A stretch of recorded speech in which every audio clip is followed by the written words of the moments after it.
Yo, what's up mga kaibigan? Nalina tayo magkwentuhan. Pag-usapan natin ang MVP frontrunner Shai Gilgeous-Alexander. Kung fan ka nga ng OKC ay talaga namang matutuwa ka sa ginagawa niya. Hirap na hirap nga ang mga team na makagawa ng consistent momentum dahil makagawa lamang ito ng 6 or 5-0 run ay masusundan na ito ng free throw ni SGA. At nahihinto na nga ang run na ginagawa ng opposing team.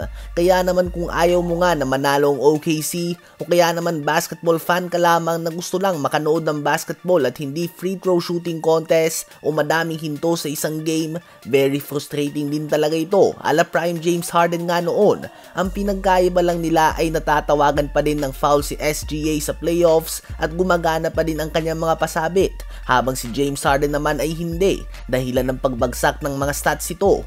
Sa Game 1 kontra sa Minnesota Timberwolves ay nagtala ang MVP frontrunner ng 31 points, 5 rebounds, 9 assists, and 3 steals on 11 of 14 shooting sa free throw line.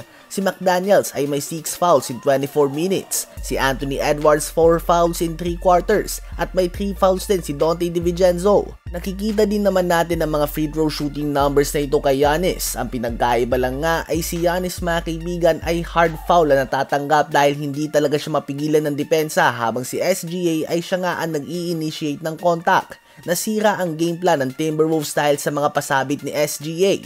Bukod na lang sa hindi sila makabuelo sa depensa, very frustrating nga ito kung ikaw ang tao niya. Samahan pa ito ng kanilang napaka-pisikal na depensa. Kung magpapadala ka nga sa emosyon mo ay talagang iinit ng iyong ulo. May paraan nga si SGA sa kanyang foul baiting na hindi mabenta sa mga fans. Subalit kung ang tanong ay effective ba ito, ang sagot dito ay oo, dahil 3 panalo na lang nga ang kailangan nila at makakabalik na ang Oklahoma City Thunder sa NBA Finals. Ano ba ang masasabi nyo kay SGA? Magaling ba magpasabit at mautak o flapper lamang ito?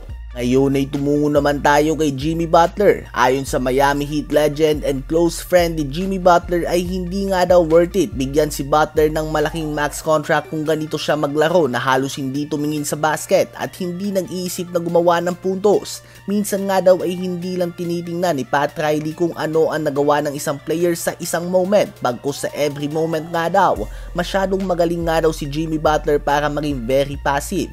May mga oras nga daw na nagawa na ng kanilang mga teammates ang lahat ng kanilang makakaya at kailangan mo na lamang mag-take over as the best player ng team since out nga daw si Stephen Curry. Nilabas nga ni Wade ang kanyang saloobin sa naging approach si Jimmy Butler sa series kontra sa Minnesota Timberwolves, kung saan sa last 2 games ng series na parehong must-win games ay gumawa lamang siya ng 15.5 points, 6 rebounds, and 4.5 assists per game on 20 total shots sa loob ng 38 minutes per game na playing time.